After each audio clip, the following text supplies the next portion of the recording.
Greetings from New Jersey Institute of Technology. I'm Mike Smullen, Executive Director of the Alumni Relations Office at NJIT, and I'm thrilled to welcome you to our newest Highlander chat, Tea with Alumni, hosted by the Hillier College of Architecture and Design. Unfortunately, our usual host, Maya Gervitz, is unable to join us today, but I'm very pleased to be here with our distinguished alumni today. What I'm going to ask is for each one of our alumni just to do a quick description of yourself, background, introduce yourself to the audience, and then we're going to get into a couple questions. Sarah, if you'd like to go first.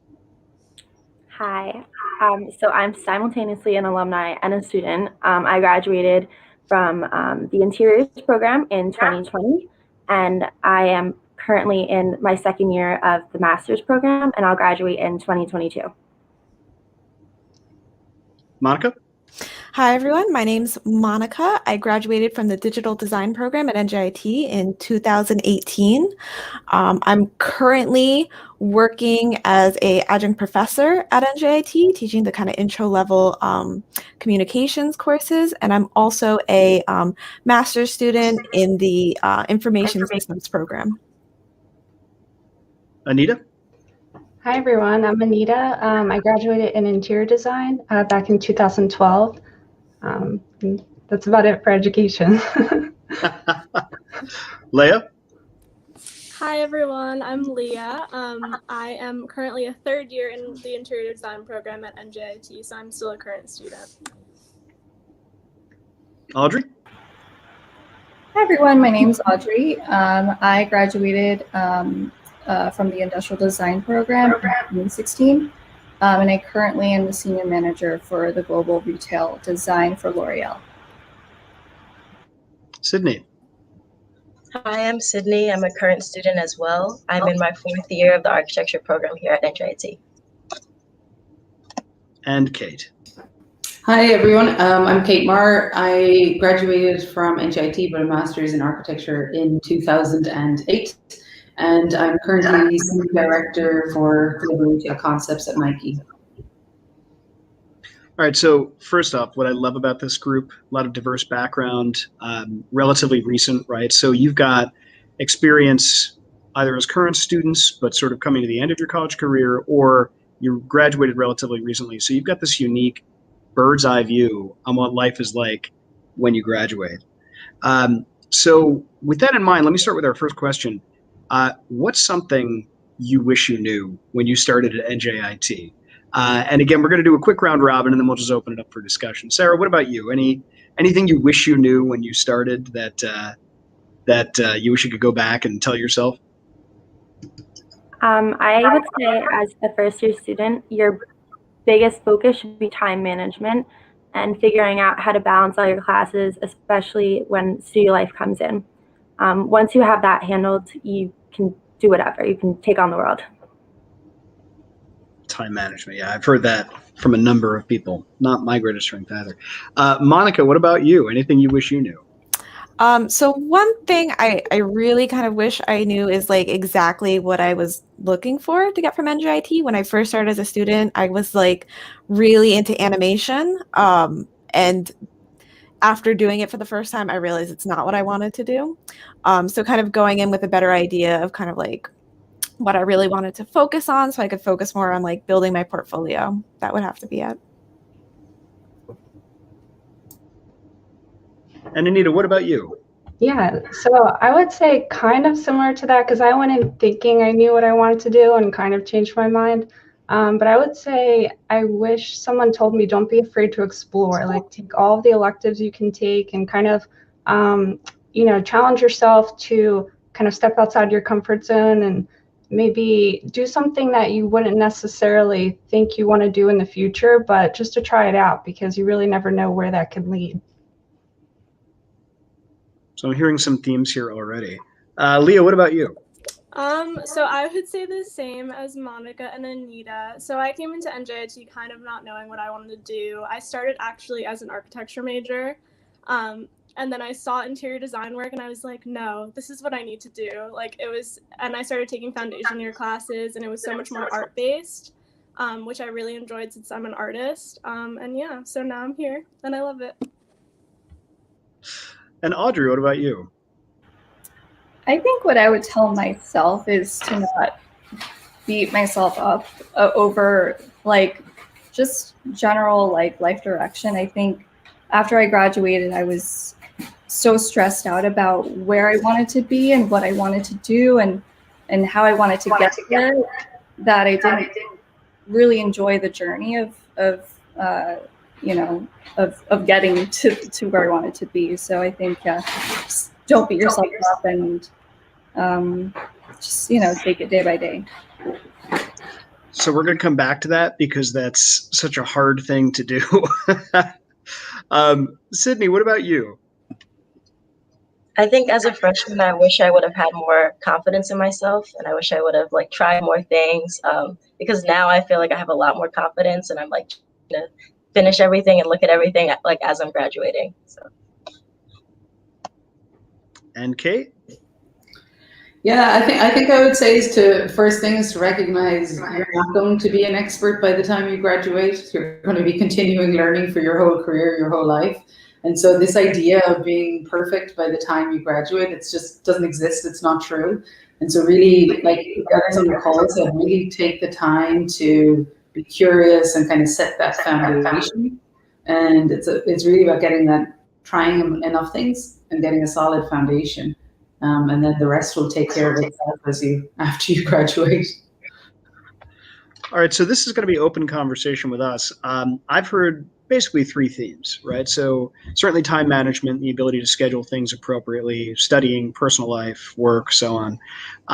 The idea of trying to keep yourself happy in what you do so that you're not either overwhelmed or you lose that interest because of the difficulty of it. And then secondly, that confidence, right? So, don't be afraid of trying new things. Don't be afraid to switch here and there, but to, kind of leap. None of those are particularly easy. And I think, were I a freshman myself, I would say, well, sure, but where do I learn this? So I'm kind of curious for all of you, where did you learn it? Or did you just kind of pick it up yourselves? Did you have a mentor that helped you out with this? Is it something you learned from faculty? Are you still learning? Open conversation. Thanks. For me, I think you're still learning it. I think every time you start a new project, you get really excited about it, about the opportunity. And then you kind of enter this phase of, I don't know how I'm going to do this. And every project has its arc and its valley, where you're kind of like, oh, why did I start this? I'm not going to be able to get through it. And you really just have to trust the process and then trust that you're doing the work and recognize that if you want to create something, I guess, unique or that hasn't been done before, it's impossible to know the answer at the beginning. Because if you knew the answer at the beginning, then there's no point in starting. It's not going to be unique. It's not going to be innovative. So you have to be open and comfortable with not knowing things and trust that as you explore, you'll find or identify that unique insight that's going to allow you to land on a unique solution.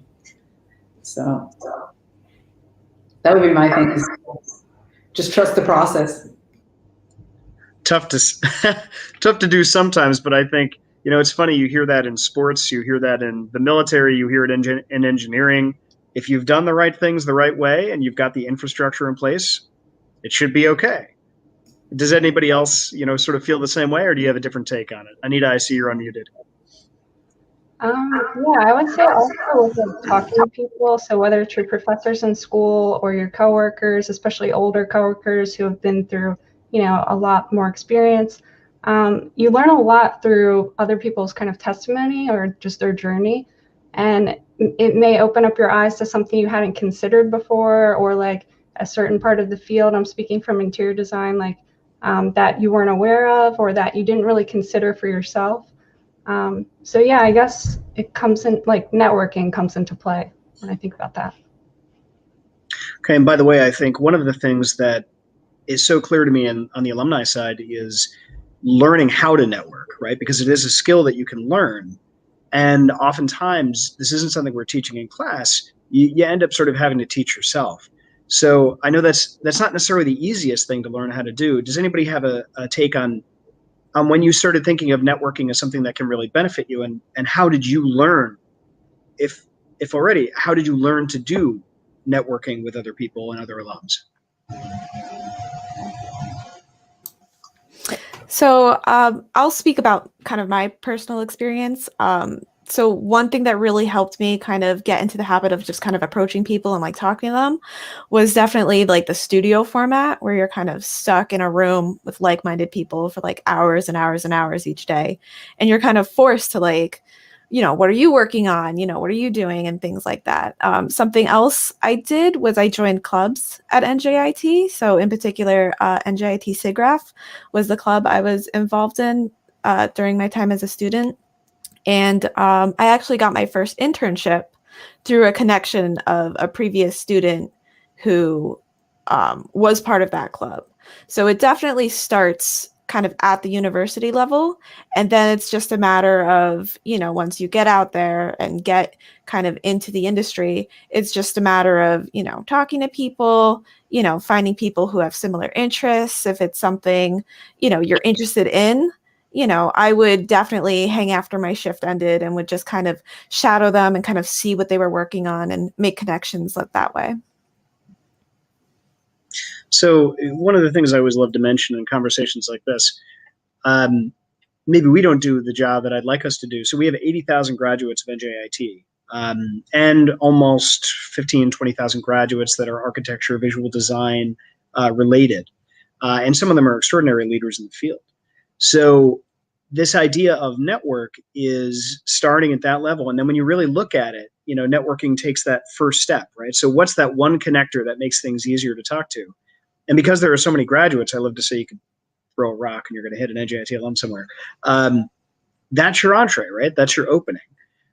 Some people call it like the elevator pitch, who am I? What do I do? Have any of you been in a situation where you had to really boil that down and say, okay, what's the connector between me and this person? Because I've got to imagine that helps you professionally too, right? Finding some sort of common bond between you and the people you work with, whether it's clients or fellow coworkers. And how do you find that? Okay. Yeah, I think it's really taking the time, the first few minutes, to establish that commonality and be human. Don't have an expectation of what I'm going to get out of this situation. I think often when you think about networking, you're thinking, or we're kind of guided to think it's about how can I build connections so they can help me. But actually, if you think about it the other way, how can I build connections so that I can help other people? A lot more ends up coming your way. So it can be, you could just be helping somebody one class down from you or somebody in your year. It doesn't matter.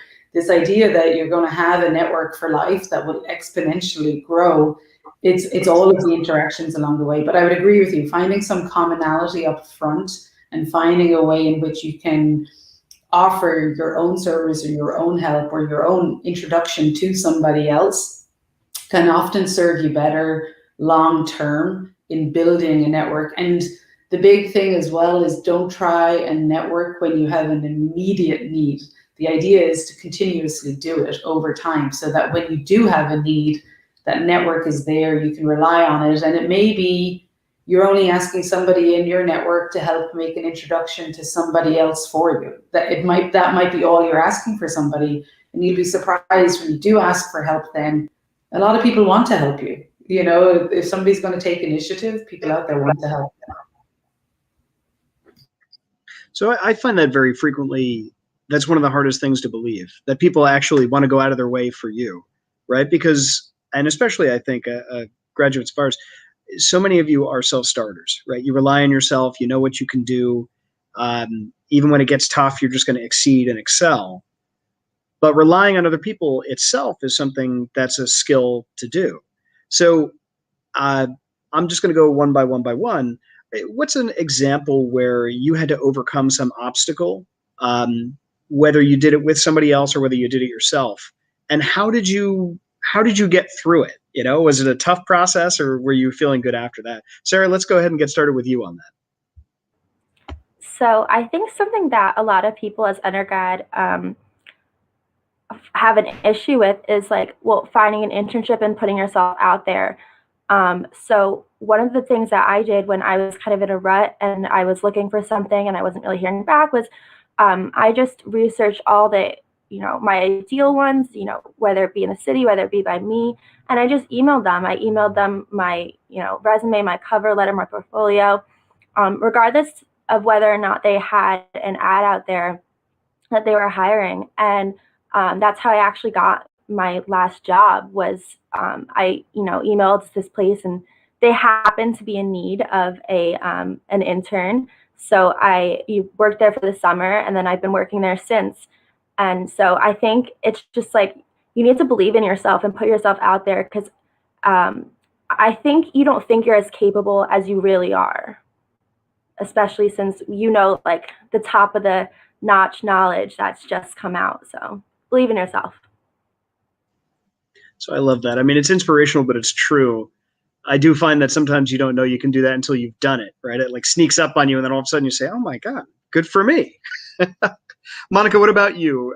Challenges you overcame? How'd you do it? How'd you feel about it? So I mean, just in my everyday life, it feels like there's so many challenges, but one of the big ones that I've personally experienced is having to kind of push myself to constantly work on things and do personal projects and build that portfolio and really do things that really interest me. And I'm the type of person where unless I get like assigned something, I find it really, really difficult to kind of just sit down and just work and come up with an idea. So, a lot of the times when I'm really focused and trying to push myself, I'll reach out to like my sisters or some friends from college or some coworkers, and I'll try to bounce ideas around. And, I really find that collaborating and communicating and like kind of reaching out and kind of asking for help, because we kind of discussed before, is really helpful to me personally for pushing myself, because now there's expectations, from everyone else. So I find it helpful that, for me personally, to involve other people is kind of the push I need to work on personal projects. So that is fascinating, because what you're doing is you're creating almost like an accountability wall. So you're tapping other people, but you're saying, okay, I know I've committed in all this way. I can't let these folks down. I've got to get this done. Never thought about that before. That's an interesting way to look at it. Anita, I'd love to draw on that a little bit. Experiences of how you overcame things, and maybe who's your sort of accountability wall, if you have one. Sure. The thing I immediately thought of with overcoming challenges was that when I was kind of feeling like I wanted to try something new and not necessarily stay in the traditional design firm, but explore either a different sector. I really wasn't sure, but had this sort of like nudge. And what I did was just reach out to people. And like you guys were mentioning before, so many people are willing to kind of just tell you their story, and you get so much out of just a simple conversation of learning from how someone got from point A to point B. And the way I overcame the challenge of, or I guess the fear really, of changing from one job to another was just to learn to take risks. I'm not much of a risk taker, but I knew that I wanted to do something different. And I thought, okay, well, I don't have to necessarily have every single thing planned out, figured out, before just going for it. So my advice would be to, even if you don't have the entire plan mapped out from beginning to end, just try something new,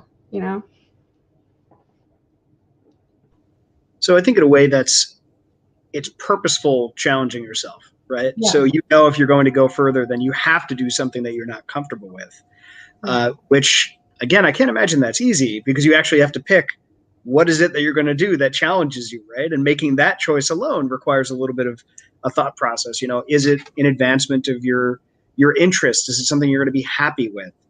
And Leah, so, class of 2022, right? So you've got a different perspective here. And you're also in a different world than some of our other guests today, because your experience has been so different as a student, as a future professional. So have you thought about that, how you challenge yourself? And do you pick something that's going to help you kind of catapult forward if you're doing something uncomfortable or something that's tough to do? Yeah, so I definitely have had to overcome obstacles with just thinking about like my design intent and all of my projects and kind of moving forward in projects. That can sometimes be hard for me. Like I can start a project not knowing exactly what I'm going to do, and then talk to a professor and reach out to people and ask for help. That's always like one of my biggest challenges is like, I can figure it out on my own. I'm going to just do it. But I think just knowing that you have a good support system, like especially in the studio culture at NJIT, you know, you have such a great support system there. Like you have to learn how to use your resources. So that's definitely something that I've overcome while being here. And I love my studio and we all support each other so much. But yeah, so.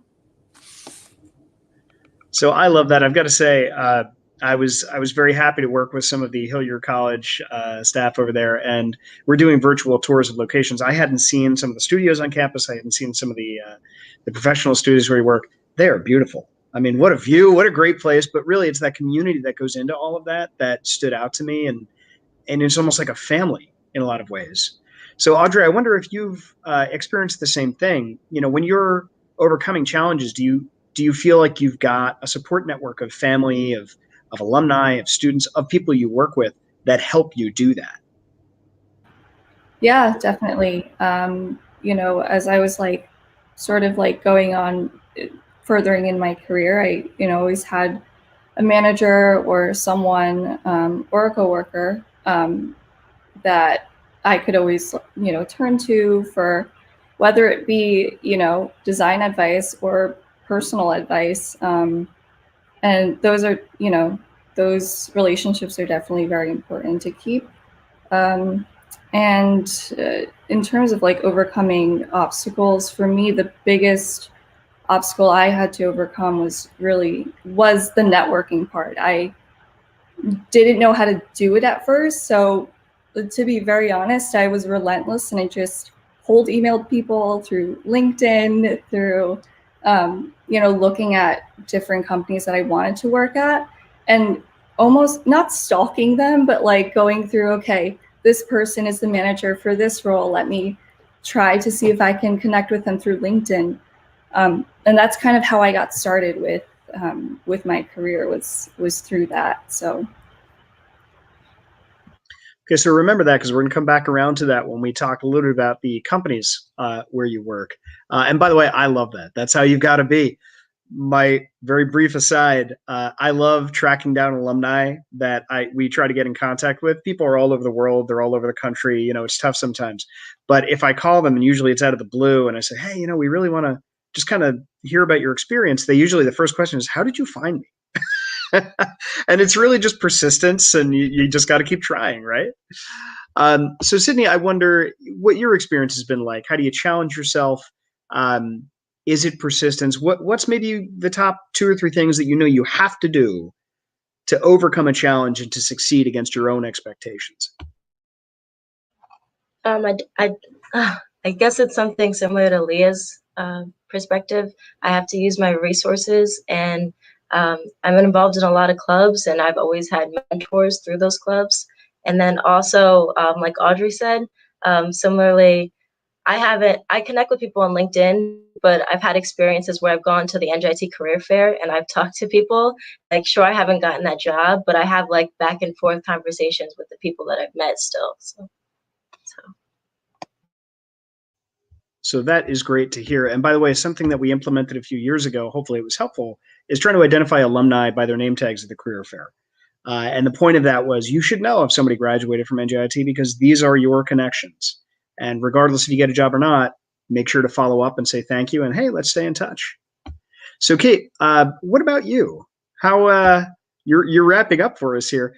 Challenges, how do you do it? Do you have a wall of accountability? What are the things that help you go further against your own expectations?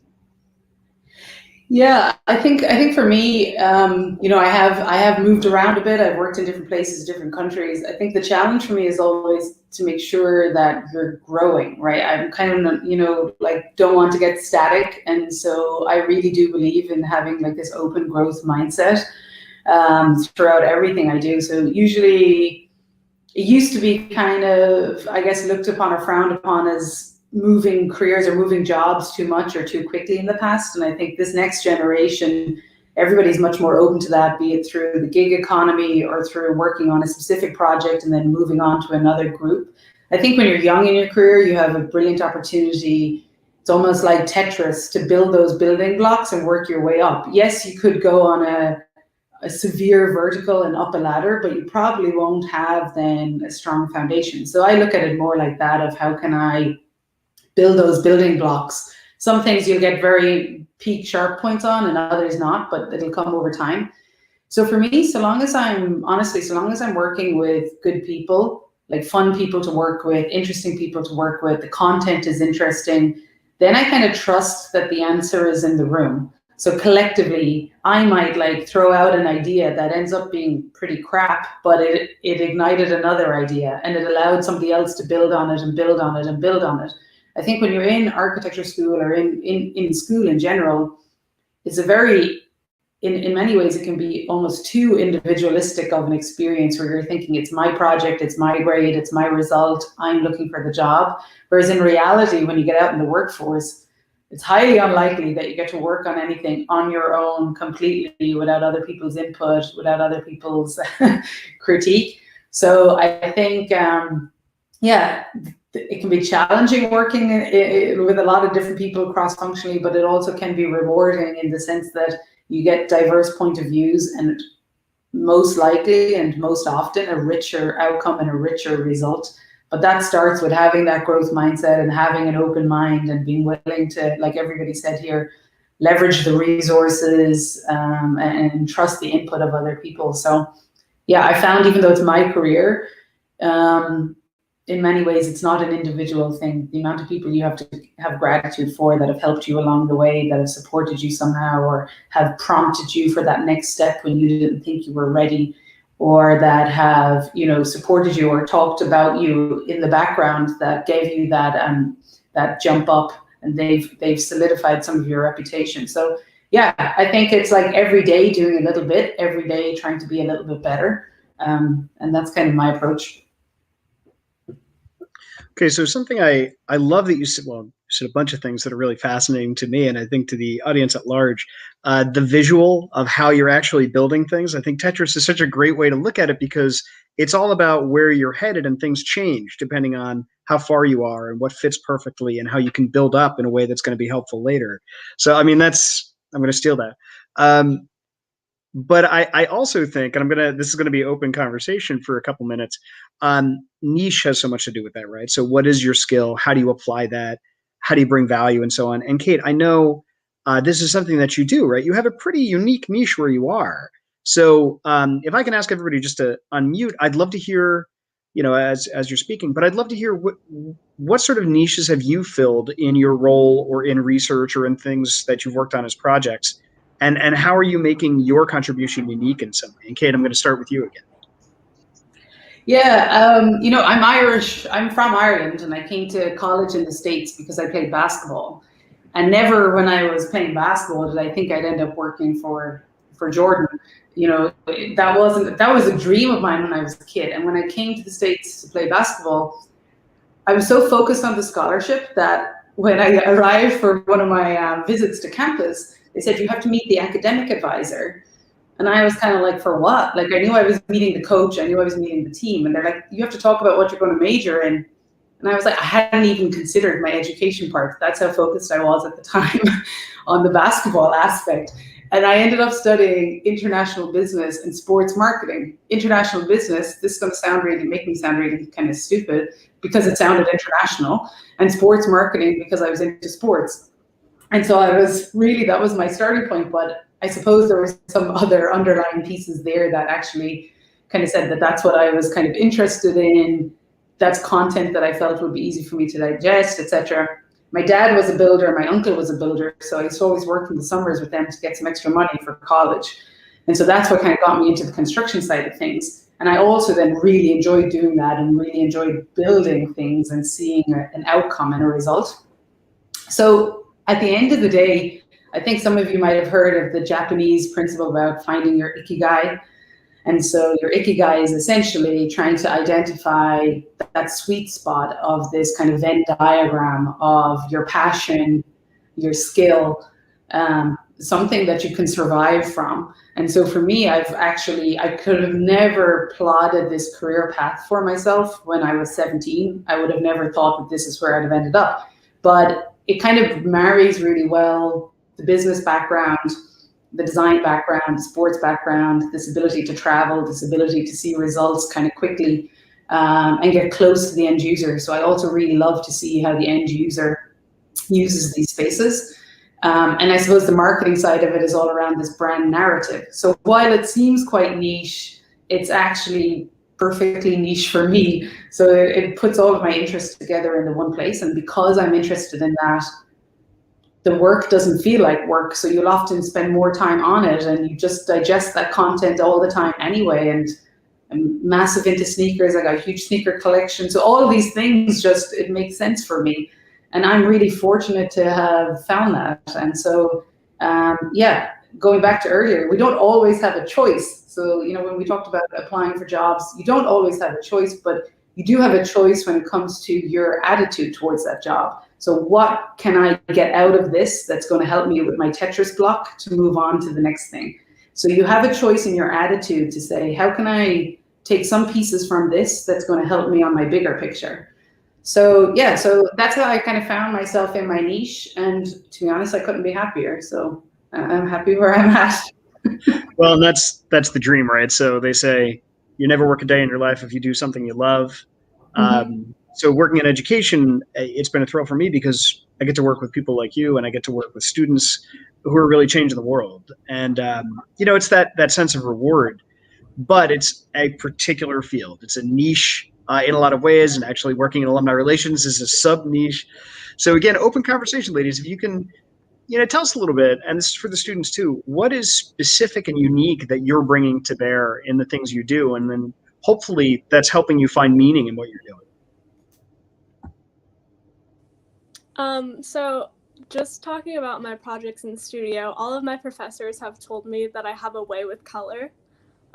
So that's kind of like my niche, and I found it last semester in my studio, and kind of just looking at like the little details where I can add color, and it makes these projects so much more exciting for me.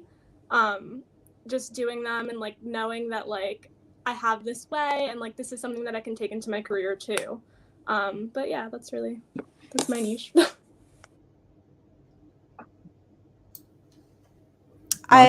I would have to say I'm honestly still trying to find my niche.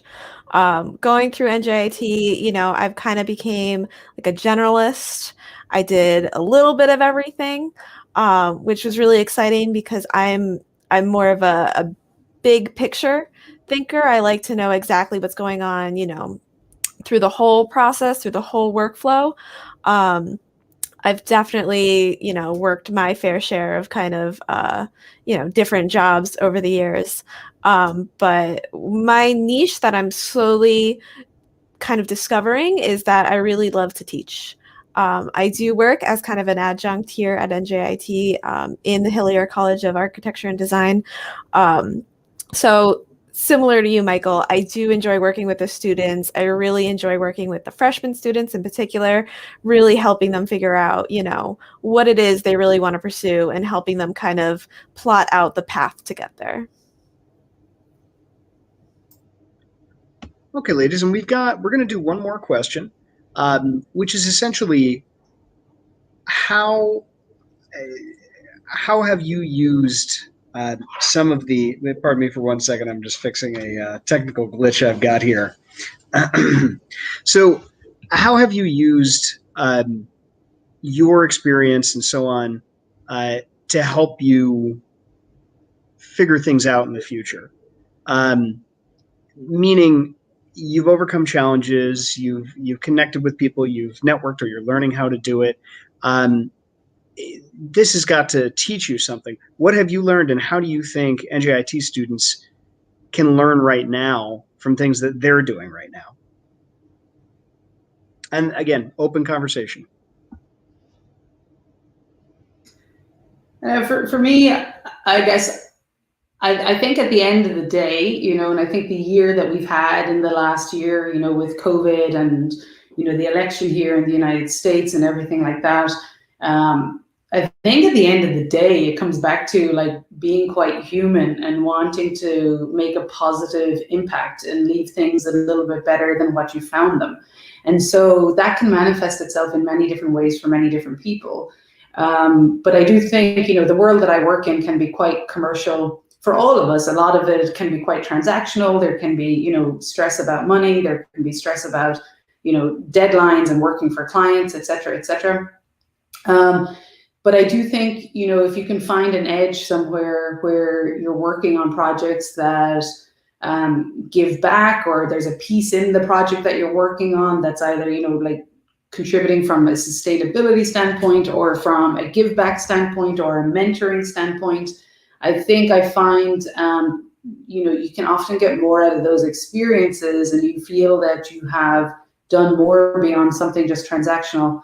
So for me, I was fortunate working through the sports companies to be able to support, a foundation in Africa where we work on education programs, designing schools in the Congo. And I do this on the side to my regular job, but it came about because of some of the touch points and some of the network I had through sports. And it's really good perspective for me, because often, maybe Audrey can relate to this, when you're doing retail design, you're working with a lot of stakeholders, and everything is about margin and money and what material is the tabletop going to be. And sometimes you lose perspective on the much larger picture of, what are we doing in this world. So I think if you can find ways that, it can be anything from mentoring somebody else, helping somebody else on their journey. It can have a sustainability angle, like I said. It can be, giving up some of your time to support other foundations. And I think like social media today and Instagram is a great opportunity for that, to allow you to participate in a global conversation, to participate in groups that don't have to be local to your neighborhood. So there's a really great one that I'm kind of contributing a little bit now, hip hop architecture.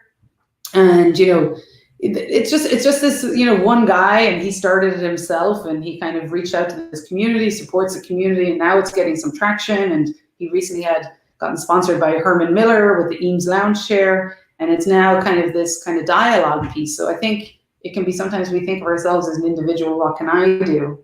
But we can do something. And so I think it's also important to find that, while also kind of finding your careers, to say, how am I doing something more than just for me, or just for my salary, or just for my ego? Which comes into play, I think, for all of us.